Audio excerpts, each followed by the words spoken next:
माँ बनने से पहले जान लें कितना जरूरी है ओव्यूलेशन पीरियड। सही जानकारी से होगी हेल्दी प्रेगनेंसी और रहेंगे सेफ। दोस्तों क्या है ओव्यूलेशन? दोस्तों महिलाओं में मासिक धर्म का एक भाग होता है ओव्यूलेशन। इसमें ओवरी से अंडे के बाहर आने की क्रिया को ओव्यूलेशन कहते हैं। तो अगर आप भी माँ बनने की प्लानिंग कर रही हैं तो आपको अपने ओव्यूलेशन पीरियड्स के बारे में जानना होगा। ओव्यूलेशन महिलाओं के मासिक धर्म का एक भाग है। ओवरी से अंडे के बाहर आने की प्रक्रिया को ओव्यूलेशन कहते हैं। ओवरी में अंडा 12 से 24 घंटे तक फर्टिलाइजेशन के लिए रुकता है। इसके बाद ये शुक्राणु द्वारा फर्टिलाइज नहीं होता और वहीं दूसरी तरफ रिप्रोडक्टिव ट्रैक में स्पर्म 5 दिनों तक जिंदा रहता है। दोस्तों इस पीरियड के दौरान इंटरकोर्स करना बहुत जरूरी है ताकि ये सुरक्षित और सुनिश्चित किया जा सके कि शुक्राणु अंडे को उर्वरक बनाने में सक्षम है भी या नहीं। इसके लिए कुछ योजना बनाना और कैलकुलेशन करना जरूरी है। चलिए हम बताते हैं आपको, लेकिन उससे पहले अगर अभी तक आपने हमारे चैनल को सब्सक्राइब नहीं किया है तो कर लें, वीडियो को लाइक कर लें। दोस्तों आमतौर पर फर्टिलाइज दिन मासिक चक्र के 8वें दिन और उसी चक्र के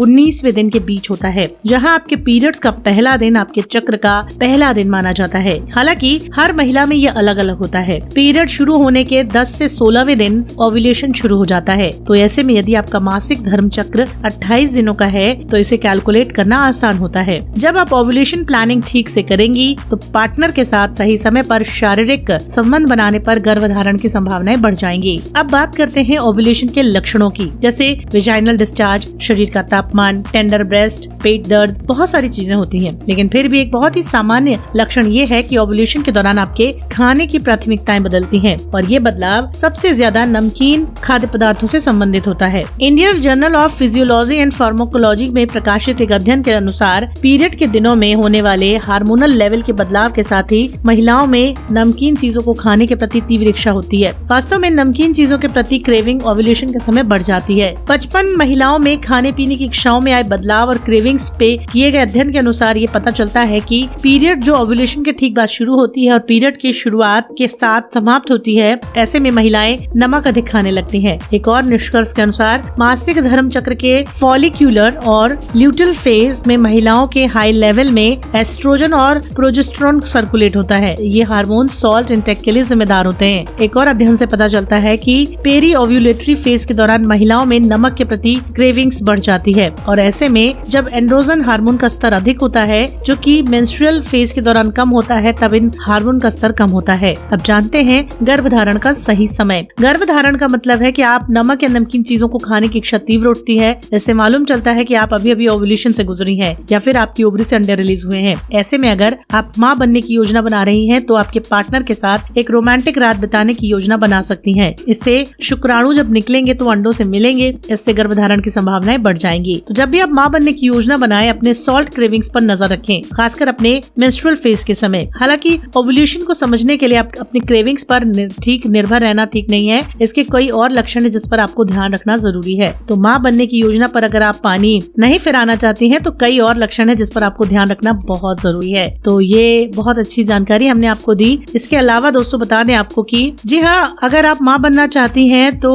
आप इन सब बातों का ध्यान रखें। अब बात करते हैं कि पीरियड मिस होने से पहले कंफर्म हो जाती है प्रेगनेंसी। प्रेगनेंसी के कुछ लक्षण होते हैं दोस्तों जो कंसीव करते ही दिखते हैं। चलिए जानते हैं इनके बारे में। तो प्रेगनेंसी के शुरुआती लक्षण क्या होते हैं? दोस्तों आज के समय में जब लोग तनाव का, जॉब का प्रेशर, लॉकडाउन के कारण बिगड़ा हुआ लाइफस्टाइल या रिप्रोडक्शन सिस्टम पर गहरा असर जब आप देखते हैं लोगों पर पड़ रहा है, तो इसका नतीजा ये होता है कि महिलाओं को कंसीव करने में दिक्कत आती है। डॉक्टर्स कह रहे हैं कि अगर कोई कपल कंसीव करता है तो उसे उसके साथ कोई छेड़खानी नहीं करनी चाहिए। जो लोग बेसब्री से पेरेंट्स बनना चाहते हैं उनके लिए पीरियड मिस होने का इंतजार करना बड़ा मुश्किल हो जाता है, लेकिन प्रेगनेंसी पता करने के बाद ये चीजें जानना बहुत जरूरी है। लेकिन अगर रिलेशनशिप बना लिया है और उसके बाद अगर आप पता करना चाहते हैं कि प्रेगनेंसी हो गई है या नहीं, तो अब आपको महीनों तक इंतजार की जरूरत नहीं है, बल्कि आपको 3 से 4 दिनों में मालूम चल जाता है कि प्रेग्नेंट है या नहीं। ऐसे कुछ शुरुआती लक्षण होते हैं, यानी साइन ऑफ प्रेगनेंसी हम आपको बता रहे हैं कि कंसीव के 3-4 दिन के बाद ही दिख जाते हैं। सबसे पहला लक्षण होता है ब्लीडिंग होना। जब फर्टिलाइज एग आपके बच्चेदानी की लाइनिंग से चिपकने लगता है तो उस प्रोसेस में कुछ ब्लड वेसल्स फट जाते हैं, हल्की ब्लीडिंग होती है। ऐसे आप पीरियड के साथ कंफ्यूज ना करें, क्योंकि पीरियड्स की ब्लीडिंग और ब्लड फ्लो के साथ निकलता है। कमर दर्द, पेट दर्द होता है। इस प्रोसेस में ब्लड बहुत हल्का आता है। यूट्रस में थोड़ी क्रैम्पिंग होती है, हालांकि ये लक्षण हर किसी में नहीं दिखता। फिर विजाइनल डिस्चार्ज होना, ये लक्षण भी कंसीव के तुरंत बाद दिखते हैं, क्योंकि जब महिला कंसीव करती है तो उसकी बॉडी में काफी चेंजेस होते हैं। इसकी वजह से वजाइना की वॉल मोटी हो जाती है, जिसके कारण वजाइना के सेल्स बहुत तेजी से बढ़ते हैं, उसमें डिस्चार्ज होता है, लेकिन अगर आपको डिस्चार्ज के साथ दर्द हो रहा है, जलन है, बदबू है, तो डॉक्टर को दिखाएं, ये इन्फेक्शन भी हो सकता है। फिर ब्रेस्ट में बदलाव आना, एक महिला जब कंसीव करती है तो उसे कई बदलाव ब्रेस्ट में फील होते हैं, जैसे भारीपन, झंझनाहट या छूने पर दर्द। कंसीव करने पर महिलाओं की बॉडी में हार्मोनल चेंज होता है, थकान होती है, थोड़ा सा काम करने से मन आराम करने का चाहता है,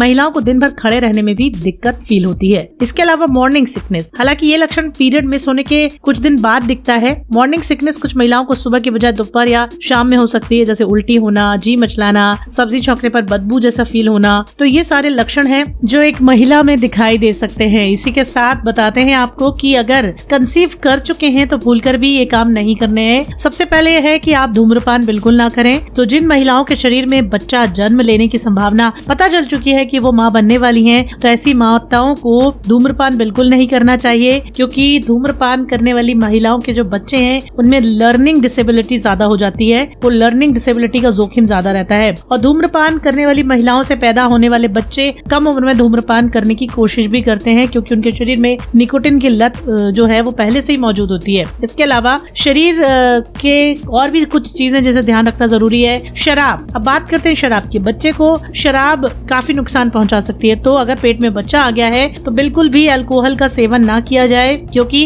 अगर पेट में बच्चा है और अगर आप अल्कोहल लेती हैं तो वे फेटल अल्कोहल सिंड्रोम का पीड़ित हो सकते हैं। FAS के चलते बच्चे के जन्म में उसका वजन कम हो सकता है, लर्निंग डिसेबिलिटी हो सकती है, उसके व्यवहार में काफी चेंजेस देखने को मिल सकते हैं और बच्चे के साथ साथ गर्भावस्था में भी प्रॉब्लम आ सकती है। इसी के साथ अगर पेट में बच्चा है तो कच्चा अधपका मांस या फिर अंडे ना खाएं, क्योंकि इससे लिस्टेरियोसिस हो सकता है, टॉक्सोप्लाज्मोसिस हो सकता है, फूड पॉइजनिंग हो सकती है। अगर आप अधपका, कच्चा या फिर अंडे खाते हैं, मांस खाते हैं, तो गर्भपात भी हो सकता है। तो अगर आप खा भी रहे हैं तो जो भी आप नॉनवेज खा रहे हैं वो अच्छी तरीके से बॉयल हो, पका हो। और इसके अलावा बहुत ज्यादा कैफीन यानी कैफीन की मात्रा जैसे कॉफी बिल्कुल भी ना लें। अगर ले रहे हैं तो दिन में सिर्फ एक आध कप ही लें, वरना इससे भी प्रेगनेंसी हट सकती है। इसके अलावा अनसैचुरेटेड डेयरी प्रोडक्ट्स का सेवन बिल्कुल भी ना करें और कच्चा दूध तो बिल्कुल भी ना पिए, क्योंकि इसका मतलब है कि कच्चा दूध जो है वो आपको बीमार कर सकता है।